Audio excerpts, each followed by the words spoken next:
Hey everyone, it's Jenny. I'm back with another swap share. So I'm still continuing on with my Christmas swap. So I did cut kits for this ice cream box. Sorry.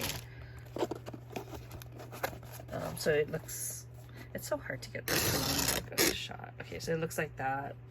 And then here's how you, so it'll even stand up. So I cut 4 kits for my swap partner, and the cone part looks all the same. It's just the ice cream part that'll look different. So I found my set of I think it's by Bella Boulevard, and it's a lot of fruit kind of paper, so I thought that would be kind of cute for the ice cream cone tops, the actual ice cream part of it. And the cone will look the same like the ones I did in the tutorial I did, which it'll have the gold on top of the craft. Kind of like how that looks. So there's one orange, and then there's one lemon. So I just cut one of each because the paper kit came with like, like that one came with 2 sets of each. I just thought it was cute to have the fruits as the ice cream part. So this one is watermelon.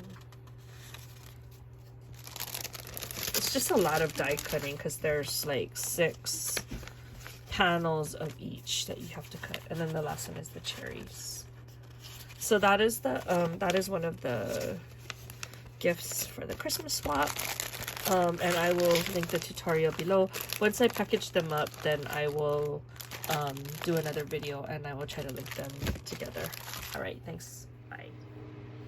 Hey everyone, this is Jenny. I am back with a second part of my project share, or my swap share for my swap partner.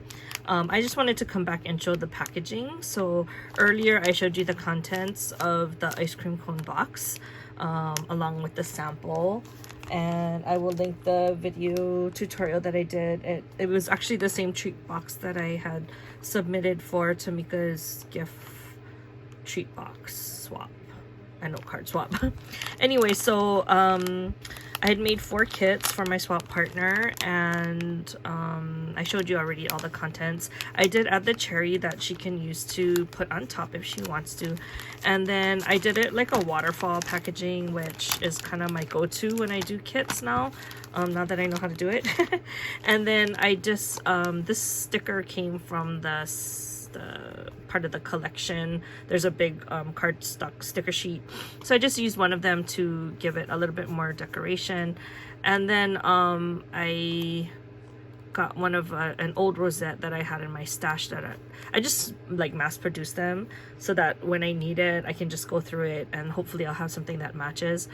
And then the cherries, actually they're really long, so I untied it and then I redid it so that I could stick it onto the rosette. And then this is what I figured out after I had done a bunch of them, is after you, even though you make the rosette, you can add on another piece of, what is this called, cardstock.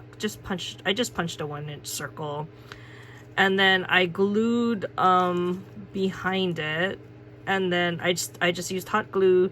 I already had the paper clip on the circle, and then I stuck it on, and then you can have a paper clip so that the person can reuse it later. I don't know if she ever will, but I just wanted that to be an option. And the other reason is because I taped the each swap packet to the backing, but because it's not, I don't know, it kind of like overflaps, so I didn't want that to open up. So I thought if I put a paper clip, then it will kind of help seal it closed.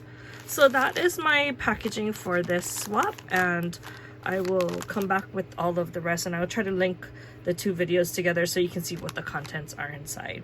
Okay, I'll talk to you guys in the next video. Bye.